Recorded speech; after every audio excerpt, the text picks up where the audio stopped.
الحمد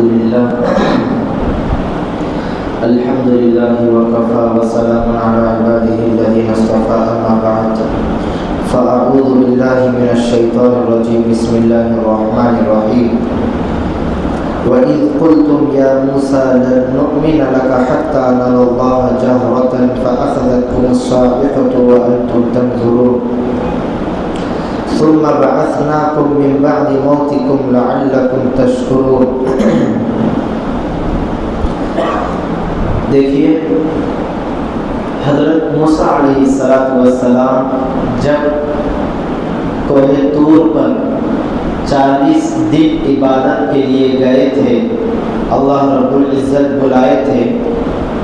40 دن کے بعد اللہ رب العزت نے حضرت موسیٰ علیہ السلام کو تورات کتاب دی. جس طرح نبی پاک صلی اللہ علیہ وسلم کو اللہ رب العزت نے قرآن مجید کو دیا ہے، اسی طرح حضرت موسیٰ علیہ السلام کے اوپر تورات نازل ہوئی. ان کے نبی پاک صلی اللہ علیہ وسلم کے ماننے والوں کے لیے قرآن مجید ہے. حضرت موسیٰ کی جو امت تھی بنی اسرائیل، ان کے ماننے والوں کے لیے تورات تھی. بنی اسرائیل بہت سرکش تھی. اللہ رب العزت کے بے شمار احسانات بنی اسرائیل کے اوپر نازل ہوتے رہے. جب اللہ رب العزت نے حضرت موسیٰ علیہ السلام کو تورات دی تو حضرت موسیٰ علیہ السلام تورات بنی اسرائیل کے پاس لے کر آئے. اس کے بعد موسیٰ علیہ السلام نے کہا یہ اللہ رب العزت کی دی ہوئی کتاب ہے. تو بنی اسرائیل کہنے لگے جب تک ہم اللہ کو خود نہ دیکھ لیں ہم ماننے کے لیے تیار نہیں ہیں. جب تک ہم اللہ کو اپنی آنکھوں سے نہ دیکھ لیں ہم ماننے کے لیے تیار نہیں ہیں کہ تم کو اللہ نے تورات دی ہے، یہ اللہ تعالیٰ کی کتاب ہے، ہم ماننے کے لیے تیار نہیں ہیں. تو یہ بنی اسرائیل کی طرف سے مطالبہ ہوا. تو بنی اسرائیل اللہ تعالیٰ کے حکم سے حضرت موسیٰ علیہ السلام اللہ تعالیٰ کے حکم سے بنی اسرائیل کو کوہ طور کے اوپر لے کر گئے. بنی اسرائیل اپنے افراد میں سے 70 آدمیوں کا انتخاب کیا، خاص لوگوں کو کہ یہ اللہ تعالیٰ کا دیدار کریں گے، کوہ طور کے اوپر جائیں گے. 70 آدمیوں کو چنا، منتخب کرے. تو 70 آدمیوں کو اللہ رب العزت کے حکم سے حضرت موسیٰ علیہ السلام کوہ طور پر لے کر گئے. وہاں پر اللہ رب العزت بات کیے. یہ لوگ اپنے کانوں سے اللہ کی بات کو سنیں، اللہ کے کلام کو سنیں. اس کے بعد پھر بہانہ بنانا شروع کیا کہ کس کی آواز ہے، کہ یہ بات میں کیا گارنٹی ہے کہ اللہ تعالیٰ ہی کی آواز ہو. وہ جب تک ہم آنکھوں سے نہ دیکھ لیں ہم ماننے کے لیے تیار نہیں ہیں. جب بنی اسرائیل کی طرف سے یہ مطالبہ ہوا تو اللہ رب العزت کی طرف سے ایک بجلی ان کے اوپر آ کر گری اور وہ 70 کے 70 آدمی مر گئے. 70 کے 70 آدمی مر گئے. کیونکہ دنیا میں اللہ تعالیٰ کو کوئی نہیں دیکھ سکتا. ہماری آنکھوں میں اتنی طاقت نہیں ہے کہ ہم اللہ تعالیٰ کو دیکھیں. دوسرے مذہب والا ایک عالم دین سے سوال کرتا ہے کہ تمہارا اللہ نظر کیوں نہیں آتا، ہم تمہارے اللہ کو دیکھنا چاہتے ہیں. تو مولانا کہنے لگے کہ سورج کو دیکھو تھوڑی دیر. وہ آدمی سورج کو دیکھنے سے عاجز اور قاصر ہو گیا. تو مولانا کہنے لگے جب سورج کو تم نہیں دیکھ سکتے تو سورج کے بنانے والے کو کیسے دیکھ سکتے ہو؟ تو دنیا میں کسی کی آنکھوں میں اتنی طاقت نہیں ہے کہ وہ اللہ تعالیٰ کا دیدار کر سکے، اللہ تعالیٰ کے تجلی کو برداشت کر سکے. لیکن ہمارا عقیدہ ہے نبی پاک صلی اللہ علیہ وسلم معراج کے موقع پر اللہ رب العزت کو دیکھے ہیں، براہ راست دیکھے. اس کے بعد 70 آدمی کے اوپر بجلی آ کر گر گئی، وہ انتقال مر گئے. اس کے بعد حضرت موسیٰ علیہ السلام پریشان ہوئے کہ بنی اسرائیل کی طرف سے یہ نمائندے بن کر آئے تھے 70 آدمی، یہاں پر آ کر مر گئے، اب میں پھر واپس جاؤں گا بنی اسرائیل کے پاس تو وہ یہ باتیں بنانے لگیں گے کہ 70 آدمیوں کو ایک بہانے سے لے کر گیا اور مار کر پھر واپس آ گیا۔ بنی اسرائیل میرے اوپر ایک تہمت لگائیں گے، تو حضرت موسیٰ علیہ السلام بنی اللہ تعالیٰ سے دعا کیے کہ اس تہمت سے بچا لے، اور یہ 70 آدمی واپس جا کر گواہی دیں گے، اگر یہ مر گئے تو گواہی کہاں سے دیں گے، اس لیے ان کو زندہ کر دے۔ حضرت موسیٰ علیہ السلام نے اللہ تعالیٰ سے دعا مانگی، تو اللہ تعالیٰ نے حضرت موسیٰ علیہ السلام کی دعا کی لاج رکھ کر دعا قبول کر کے پھر ان 70 آدمیوں کو دوبارہ زندہ کر دیا۔ اسی کو اللہ رب العزت بیان فرما رہے ہیں، وَإِذْ قُلْتُمْ، اور جب ان لوگوں نے کہا، یا موسیٰ لن نؤمن لک، اے موسیٰ ہم ہرگز بہرگز نہیں مانیں گے، حتی نر اللہ جہرتاً، یہاں تک کہ ہم علانیہ طور پر اللہ تعالیٰ کو نہ دیکھ لیں۔ فَأَخَذَتْكُمُ الصَّاعِقَةُ، پھر ان کے اوپر بجلی آ کر گر گئی، کڑک بجلی آ کر پڑ گئی، وَأَنْتُمْ تَنْظُرُونَ، اور جبکہ تم دیکھ رہے تھے۔ حضرت موسیٰ علیہ السلام کے سامنے یہ پورا منظر ہوا۔ اس کے بعد ثُمَّ بَعَثْنَاكُمْ مِنْ بَعْدِ مَوْتِكُمْ، پھر تمہاری موت کے بعد ہم نے تم کو دوبارہ زندہ کیا۔ ثُمَّ بَعَثْنَاكُمْ، پھر ہم نے تم کو دوبارہ زندہ کیا، مِنْ بَعْدِ مَوْتِكُمْ، تمہارے موت کے بعد، لَعَلَّكُمْ تَشْكُرُونَ، تاکہ تم احسان مانو، تاکہ تم اللہ تعالیٰ کے احسان کو مانو گے، اس توقع سے پھر دوبارہ زندہ کیا۔ تو بہرحال اس کے بعد اللہ رب العزت آگے کے آیت میں فرما رہے ہیں، وَظَلَّلْنَا عَلَيْكُمُ الْغَمَامَ وَأَنزَلْنَا عَلَيْكُمُ الْمَنَّ وَالسَّلْوَىٰ كُلُوا مِن طَيِّبَاتِ مَا رَزَقْنَاكُمْ وَمَا ظَلَمُونَا وَلَٰكِن كَانُوا أَنفُسَهُمْ يَظْلِمُونَ۔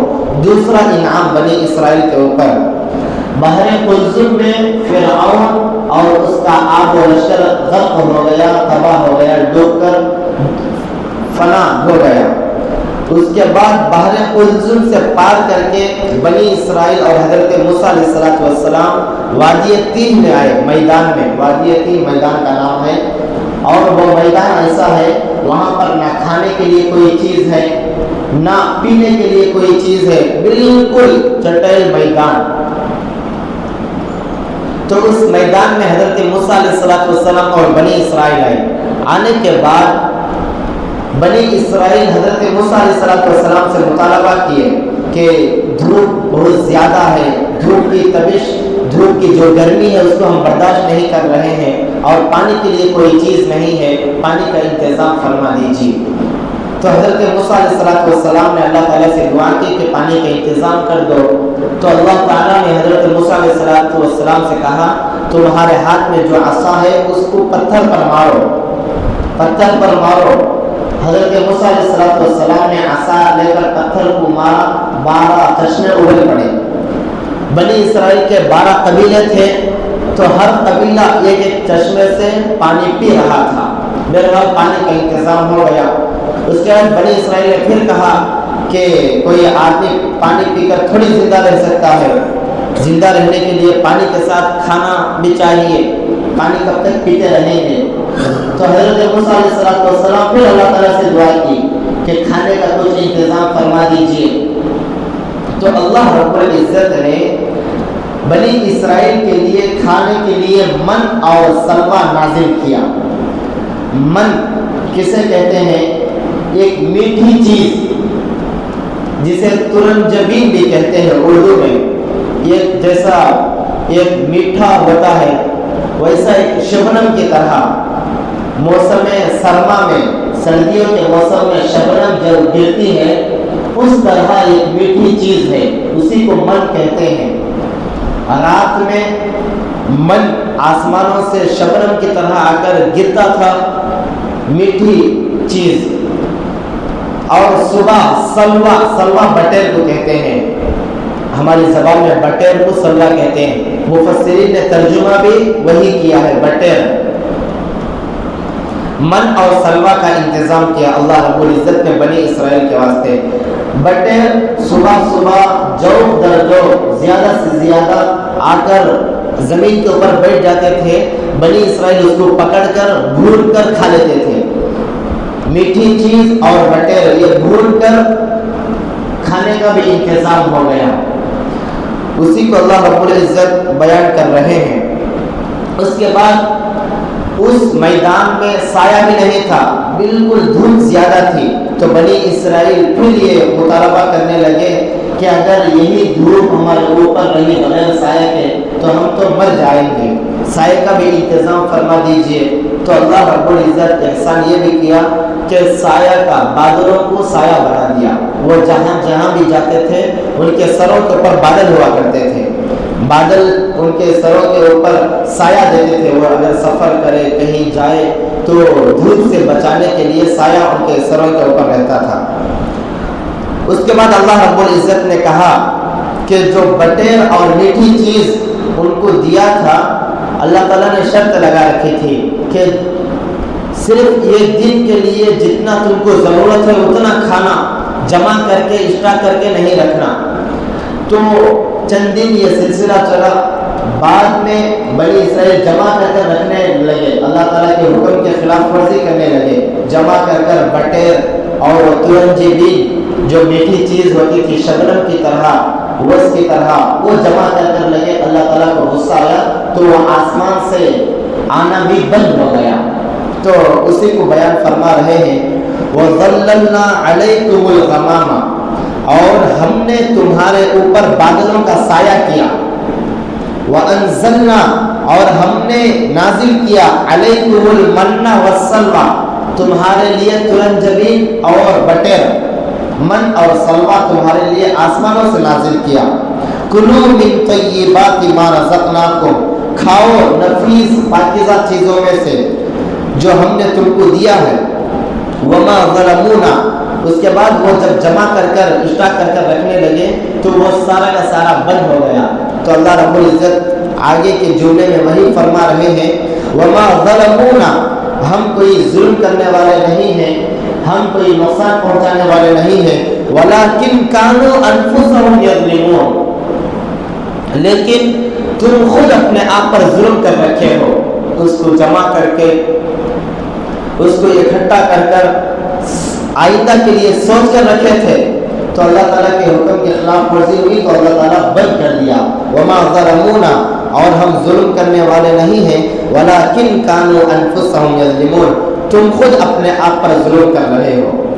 اس بات سے اوپر کی آیت بنی اسرائیل نے کہا کہ جب تک ہم اللہ تعالیٰ سے کو نہ دیکھ لیں ہم ماننے کے لیے تیار نہیں ہیں کہ یہ تورات اللہ تعالیٰ کی کتاب ہے۔ اس سے ایک بات ہم کو یہ سبق ملتا ہے کہ بیجا سوالات نہیں کرنا چاہیے۔ انبیاء اکرام علیہ السلام سے اور دوسروں سے بھی علماء کرام سے بیجا کے سوالات نہیں کرنا چاہیے، اس سے پرہیز کرنا چاہیے۔ حضرت موسیٰ علیہ السلام سے بنی اسرائیل بیجا سوالات کیے کہ ہم اللہ تعالیٰ کو دیکھنا چاہتے ہیں، اللہ تعالیٰ کی آواز سننا چاہتے ہیں، تو ان کے اوپر عذاب آ گیا اور وہ دنیا سے ہلاک اور برباد ہو گئے۔ تو اس طرح یہ سبق ملتا ہے کہ بیجا سوالات نہیں کرنا چاہیے۔ انبیاء علیہ السلام اور اسی طرح کے انبیاء کے وارث جو علماء کرام ہیں جو بھی بات کہتے ہیں مان لینا چاہیے۔ اس کے بعد آگے کی اسی طرح سے بنی اسرائیل اللہ تعالیٰ کو سوال کرنے لگے کہ ہم کو دھوپ کی گرمی ہے اور اسی طرح سے کھانے پینے کے لیے کوئی چیز نہیں ہے۔ اس سے صحابہ کرام کی عظمت معلوم ہوتی ہے۔